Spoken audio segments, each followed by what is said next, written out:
Hello everyone, welcome back to our channel. Today, we're diving into a chilling story that combines crime, hate, and a notorious street gang. We're peeling back the layers of a narrative that's as unsettling as it is real, a narrative that centers around the Azusa 13 gang. This tale takes us back to the early 90s in Azusa, California, where the Azusa 13 gang first emerged. The city was their playground, but their games were far from innocent. Their objective was far darker, far more twisted than anything you might find in an average urban landscape. Their mission was not one of unity or community building. Instead, they chose a path of division and violence. Their goal? To harass, intimidate, and ultimately drive African Americans out of Azusa. This was their agenda, their guiding principle, and they pursued it with a relentless fervor that defies comprehension. Their strategy was not one of subtle coercion or veiled threats. No, they were far more brazen, far more ruthless. They adopted a racist principle, one that targeted innocent people based on nothing more than the color of their skin. A principle that saw them inflicting fear and pain on families, on individuals, not for personal grudges or territorial disputes, but simply because of their race. Imagine a city where your ethnicity marked you as a target, where your skin tone was a beacon for hatred and violence. Picture living in a place where every day brought with it the fear of being the next victim of a gang fueled by prejudice and animosity. This was the reality for African Americans in Azusa during the reign of the Azusa 13 gang. As we delve deeper into this story, we'll uncover the full extent of their terror campaign and the key figures who drove it. We'll expose the dark underbelly of a gang whose name has become synonymous with hate crimes and racial violence. Buckle up, because we're revealing the dark side of the Azusa OGs. Stay with us as we journey into the heart of darkness that is the Azusa 13 gang. Our main character in this twisted tale is Santiago Rios, also known as Chico. Now, Chico wasn't just any member of the Azusa 13 gang. He was the key holder, the man with the ultimate power, the leader who wielded influence over every member of this menacing group. During the years of 2008 and 2009, Santiago Rios's reign was at its peak. His word was law, his decisions shaped the gang's actions, and his influence seeped into every corner of the Azusa 13's operations. His leadership, however, was far from noble or just. It was marked by a ruthless drive to cleanse Azusa of African Americans, a mission fueled by hate and prejudice. Santiago Rios was feared, respected, and obeyed within the gang. He was the driving force behind the Azusa 13's violent campaign of racial harassment and intimidation.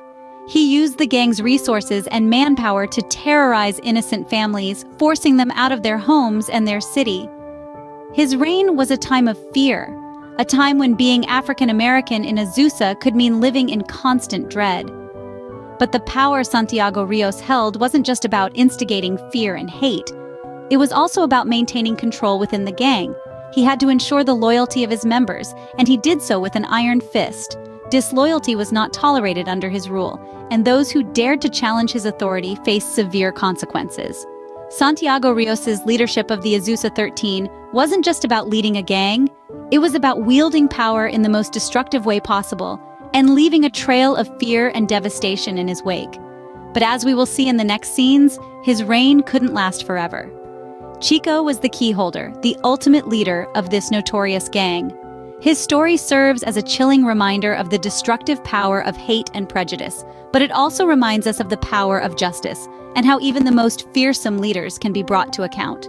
In 2011, federal authorities indicted Rios and 50 other gang members on a 24-count indictment. This marked a significant turning point in the grim tale of Azusa 13. The charges were severe, painting a chilling picture of the gang's activities. The indictment included multiple counts of violating the Racketeer Influenced and Corrupt Organizations Act, more commonly known as the RICO Act. This law is designed to combat organized crime, allowing for the leaders of a syndicate to be tried for the crimes they ordered others to do. In this case, it was used to hold Rios accountable for the actions of the Azusa 13 gang under his command. But the charges didn't stop there. The indictment also alleged a conspiracy to violate the civil rights of African Americans. The gang's mission was not just about power or territory, it was about hate. Rios and his gang targeted innocent people, not for their actions, but for their race. They sought to turn Azusa into a no-go zone for African Americans. Rios himself admitted to the gang's goal. In a shocking confession, he revealed that they aimed to cleanse Azusa of African Americans. This wasn't just a figure of speech, it was a deadly serious commitment. The gang used every tool at their disposal to further this hateful agenda. They used violence, both to intimidate and to punish. They threatened those they couldn't scare into leaving. And they made life so unbearable for African American families that many had no choice but to abandon their homes. The fear was not occasional or sporadic, it was constant, a relentless pressure that made every day a struggle. Imagine living in that kind of fear. Imagine knowing that your family could be the next target simply because of the color of your skin. This was the reality for many African American families in Azusa under the reign of Santiago Rios and the Azusa 13. They used violence, intimidation, and threats to force families out of their homes. Imagine living in constant fear because of your race. In 2013, justice prevailed. These 4 words marked a turning point in the story of Santiago Rios, better known as Chico. No longer would he wield power over the Azusa 13 gang or instill fear into the hearts of innocent African American families. Rios's ruthless reign reached its inevitable end in a courtroom, where the weight of his crimes finally caught up with him. He was sentenced to nearly 20 years in federal prison, a hefty punishment that spoke volumes about the severity of his actions. It was a sentence that echoed across the city of Azusa, a city that had been held hostage by the Azusa 13 and their ruthless campaign of racial hate. But now, their leader was behind bars, and the community could start to breathe again. Rios's sentencing wasn't just about punishment.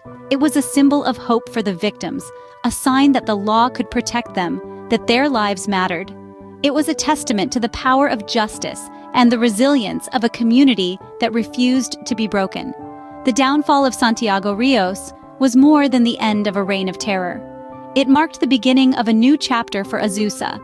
Even as the echoes of his crimes lingered, there was a sense of change in the air. The people of Azusa were ready to reclaim their city, to rebuild their lives, and to stand against anyone who dared to threaten their peace. But let's not forget the cost of this victory: the fear, the pain, the lost homes, and shattered lives. Santiago Rios may have been defeated, but the scars left behind by his reign are reminders of a dark period in Azusa's history, a period we must remember so that we may never repeat it. His reign of terror had come to an end, but the fight against hate and prejudice continues. As we turn the page on Santiago Rios' story, let's remember the lessons it taught us about the power of unity, the strength of diversity, and the enduring spirit of a community that refused to be silenced. Opening. Remember, our communities thrive when we embrace diversity and reject hate. Our world is a beautifully diverse tapestry, woven together by the threads of innumerable cultures, races, and beliefs. It's these very differences that make each of us unique, that enrich our lives and broaden our perspectives. Diversity is the lifeblood of our communities, the wellspring of innovation, and the foundation of our shared humanity. Yet, peace is often disrupted by the discord of prejudice and violence. Hate crimes, like the ones perpetrated by the Azusa 13 gang, are stark reminders of the dark side of humanity. They serve as a wake-up call, urging us to stand together, to reject hatred, and to foster an environment of acceptance and respect. But how do we do that? It begins with understanding, with acknowledging our differences and celebrating them. We must strive to learn about each other's cultures, traditions, and experiences. By doing so, we are not just fostering tolerance, but promoting empathy and compassion. We must also take a stand against violence, against any act that seeks to harm, intimidate, or marginalize. We can't turn a blind eye to injustice, but instead we should actively work towards creating safer, more inclusive communities. Whether it's through reporting hate crimes, supporting victims, or advocating for stronger laws, every step counts. Let's remember that love and understanding are far stronger than hate and violence. They are the bridges that span the chasms of ignorance, the lighthouses that guide us through the stormy seas of intolerance. They don't just heal the wounds inflicted by prejudice, they prevent them from happening in the first place. So let's strive to be more understanding, more accepting, and more loving. Let's celebrate our differences and learn from them. Let's create a world where hate has no place, a world that thrives on diversity, harmony, and mutual respect. Closing. Let's stand together against prejudice and violence. If you found this video eye-opening, don't forget to hit that like button and subscribe. We've poured over countless court documents, news reports, and historical records to bring you this chilling tale of crime, hate, and the destructive power of prejudice. The story of Santiago Rios and the Azusa 13 gang is a stark reminder of the darkness that can take hold when we allow fear and hatred to divide us. By liking and subscribing, you're not just supporting our channel, but you're also standing with us in our mission to shed light on these dark corners of human history. You're acknowledging the importance of understanding our past, no matter how grim, to ensure we don't repeat the same mistakes in our future. You're also contributing to a broader conversation about crime, justice, and the critical need for diversity and acceptance in our communities. Every like, every comment, every share sparks a conversation, spreads awareness, and brings us one step closer to a world free of hate and violence. And remember, knowledge is power.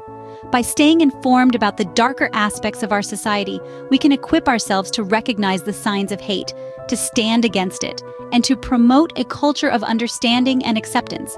Let's make our online community a reflection of the world we want to see, one where diversity is celebrated, where justice prevails, and where stories like Santiago Rios's serve as cautionary tales rather than headlines. So if you found value in this video, share it, spread the word. Let's ignite a global dialogue about the importance of rejecting hate and embracing diversity, because it's only through understanding and acceptance that we can truly stay safe. And while you're at it, why not hit the bell icon? That way you won't miss out on our future deep dives into the complex world of true crime. Thanks for watching, and I'll catch you in the next video. Let's continue to learn, grow, and inspire change together. Disclaimer: this video is based on real events, court records, and news reports. The chilling narrative we've just walked through is not a work of fiction, but a stark reminder of the hate and violence that exists in our world. It's important to understand that we unequivocally condemn these actions. Hate crimes, violence, any form of discrimination or intimidation. These are actions that have no place in our society. We share these stories not to instill fear or to glorify the wrongdoings, but to shed light on the reality of such situations, hoping for a better, safer future. We believe in a world where love, understanding, and unity are the norm, not the exception. We urge you to carry the same belief, to stand against hate, and to spread love and understanding in your own circles. Remember, it's the small actions that create big waves. Let's spread love and understanding instead.